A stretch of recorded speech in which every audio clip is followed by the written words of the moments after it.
Otep à tous, bienvenue sur la chaîne des panafricanistes par essence, par conviction et par excellence, celle des citoyens kémites par nécessité et obligation de combat. Nous sommes une chaîne qui n'est guidée que par nos ancêtres et rien que par les ancêtres qui appartiennent à l'égrégore du monde noir. Par conséquent, nous ne croyons en aucun Dieu venu de l'étranger. Toutefois, cette vidéo n'est aucunement destinée à inciter à la haine ou à la violence, car nous menons un combat qui est d'abord et avant tout spirituel, intellectuel et démocratique. Ensuite, il est politique, géopolitique et géostratégique. Contre l'impérialisme, le colonialisme, le néocolonialisme et l'endocolona, qui sont tous qualifiés de crimes contre l'humanité. Nous menons ce combat sur la base du principe fondamental que nous avons hérité de nos ancêtres kémites, qui est celui de la Mahat, c'est-à-dire solidarité, vérité et justice.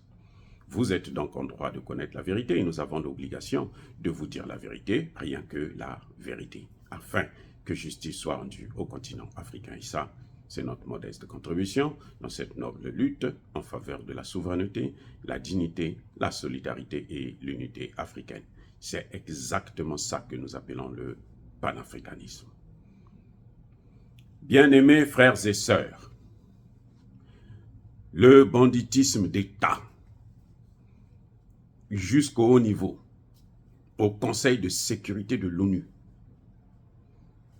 le banditisme d'État, avec la complicité de l'Organisation des Nations Unies. Les États-Unis vont aller au Conseil de sécurité, décider d'envoyer des militaires et des armes au Centrafrique. Ils décident au Conseil de sécurité. Ils informent le Conseil de sécurité. Oh, nous allons envoyer des armes là-bas. Le Conseil de sécurité valide. Oh, c'est-à-dire que je me demande, mais quand ils font ça, est-ce qu'ils sont vraiment lucides dans un état normal? Non, mais les gars, dites-moi.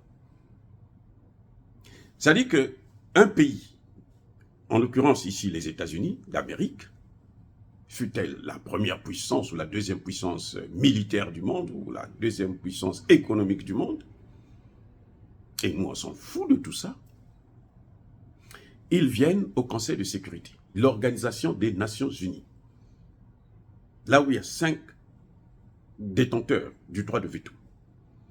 Ils décident, ils prennent note, ils décident dans leurs officines, à la Maison-Blanche et au ministère de la Défense, là, comment on appelle ça, j'ai oublié le nom, quand je me rappelle, je vais vous dire, ils décident que non, nous, on doit maintenant intervenir au Centrafrique. On doit amener des hommes, on doit amener des armes. Pour faire quoi? Bonne interrogation. Et ils informent le Conseil de sécurité de l'ONU. On n'en discute pas, hein, parce que si on en avait discuté, la Russie ou la Chine allait bloquer ça. On n'en discute pas. Ils écrivent seulement, bon, Conseil de sécurité, écoutez, nous on va envoyer nos armes là-bas, nos hommes. Ah bon? Le Conseil de sécurité, oui, c'est bien, bonne idée, formidable, on signe. Et ils commencent à envoyer leurs armes. La ministre des Affaires étrangères de la RCA a été scandalisée. Attendez, même si nous sommes des États pauvres, déjà vous nous avez bloqués économiquement, vous avez décidé que nous sommes sanctionnés, très bien. On ne vous demande rien, la moindre des choses. Mais c'est quand même nous informer que bon, voilà ce que nous voulons faire. Est-ce que vous êtes intéressés? Ce n'est pas à eux de décider l'aide dont a besoin le Centrafrique. C'est au Centrafrique de dire, moi j'ai besoin de ceci. Imaginez-vous, nos frères et sœurs musulmans ne mangent pas le porc. Vous venez chez eux, vous leur dites, ah bon, moi j'ai appris que vous avez des petits problèmes ici, et vous amenez un porc, vous venez, bon, voici la nourriture que je vous ai amenée. Alors que eux, le problème, c'est monsieur et madame qui n'ont pas d'argent pour envoyer leur enfant à l'école. C'est différent. Donc la moindre des choses, et c'est même une insulte. Oui. Un bon musulman, si vous lui faites un coup pareil, là, vous n'allez plus jamais mettre pied chez lui. Parce qu'il faut apprendre à respecter les gens. Et un pays qui se dit civilisateur. Nous sommes venus en Afrique pour civiliser les Noirs. Qui se comportent comme ça, il y a un problème grave. Et comment se fait-il que le Conseil de sécurité de l'ONU peut valider une telle chose sans qu'il y ait un débat au niveau du Conseil de sécurité, sans que le Conseil de sécurité lui-même ne saisisse le pays concerné pour lui dire « Mais écoute, voilà ce qui est en train de se passer. Est-ce que, bon, vous trouvez ça nécessaire? Est-ce que c'est bien? Est-ce que... » Non, non, non. Ils valident et puis eux, ils s'en vont. C'est comme la France avait fait avec Barkhane et Takuba. On ne lui a rien demandé. Elle prend 4500 soldats. Elle amène au Mali.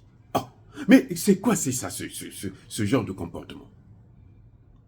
Quelques mois plus tard, c'est la France elle-même qui donne des visas aux Danois. Il dit, allez-y au Mali. Donc le Mali appartient non à la France. Non, il donne le visa, allez-y au Mali. Vous allez occuper une partie dans le nord du pays. Le nord était devenu leur pays. Comment un État peut se faire respecter comme ça? On dit que c'est une grande puissance. Hein? Oui, c'est une grande puissance. Mais ils ne se font pas respecter. C'est-à-dire que c'est nul. Et ce sont eux qui nous critiquent, disent, oh, this is the loser. The failed state. On dit que nous sommes des États faillis. Mais eux-mêmes, ils sont des États faillis aussi. Ils sont pires que nous. Parce que nous souffrons là. Nous n'avons pas besoin de leur aide. Si nous avons des dirigeants qui viennent tendre la main là, ce n'est pas les populations qui les envoient. Les Africains ne tendent jamais la main. Les populations là. Vous avez vu les sanctions de la CEDEAO contre le Niger. Quand ils ont maintenu le 10 là, ils ont maintenu les sanctions. Ils sont pauvres, hein, ils souffrent. Hein. Les Nigériens souffrent en ce net moment de l'embargo. Vous savez quoi? Ils ont dit, Gianni, nous on te soutient. Tu ne vas pas baisser la culotte devant ces gens-là. Ça, c'est la mentalité de l'Africain. On souffre, nous souffrons. Mais on ne rentre pas dans leurs affaires ridicules. Vous savez, aux États-Unis, plus de 50% de la population carcérale est noire. On les prend, on les met en prison comme ça, n'importe comment. La moindre des choses. Pour les mêmes faits avec une autre race, un blanc ou un chinois et un arabe et autres, le noir, c'est le premier qu'on va mettre en prison. C'est pour ça qu'il y a un grand nombre. Mais il y a une différence avec les noirs africains, ceux qui ont été éduqués, nés en Afrique, grandis en Afrique, venus ici. Même leurs enfants, peu de leurs enfants tombent dans le piège. Parce que nous avons notre dignité. Et pourtant, nous sommes malheureux. On n'est pas aux anges ici. Non. Il ne faut pas se leurrer. Ce n'est pas la belle vie. Non. Mais on garde notre dignité. Vous allez trouver rarement des Africains clochards dans la rue. Très rare. Parce qu'on préserve, on s'arrange à avoir le minimum et on se contente de notre minimum. Mais là, on voit, c'est un État qui se dit, je suis une grande puissance, j'ai beaucoup d'argent, je suis riche, je suis civilisé. Nous apportons notre mode de développement, de démocratie, de civilisation, de culture dans le monde entier. Et cette culture-là, c'est celle-là. Déjà, ils ne négocient jamais avec vous. Ils viennent avec des armes pour vous taper, vous tuer. Et c'est gratuit. 2, ils n'ont pas besoin de vous demander qu'est-ce que vous voulez manger. Ils viennent, ils vous imposent ce que vous voulez manger. 3, mais c'est incroyable. Donc, en fait, ce que je vous avais dit la dernière fois où les Centrafricains, l'armée Touadéra a fait venir des militaires américains, ce n'est pas Touadéra qui les a invités. Ce n'est pas le gouvernement centrafricain qui les a invités. Ils sont venus d'eux-mêmes, avec l'aval du Conseil de sécurité de l'ONU, sans qu'il y ait un débat au Conseil de sécurité de l'ONU. Donc, ils ont violé toutes les règles. Juste, ils voulaient avoir le cachet du Conseil de sécurité et puis se présentent aux portes du Centrafrique. Non, Américains, arrêtez avec ça. Arrêtez avec ça. Le monde, là, n'a pas besoin de ce genre de comportement. C'est triste, c'est trop minable. Pour un pays que nous respectons autant, Et avoir de tels comportements, c'est trop minable, c'est trop bas. C'est trop bas. C'est trop bas. C'est-à-dire que c'est dégoûtant. C'est dégoûtant. Dégoûtant. Eh oui. Dire cela, c'est inciter à la haine ou à la violence. Non. Nous demandons au président Touadéra de garder la tête froide et d'avoir le courage. Mais il faut qu'ils repartent chez eux avec leurs armes et qu'ils ne reviennent plus. On n'en a pas besoin.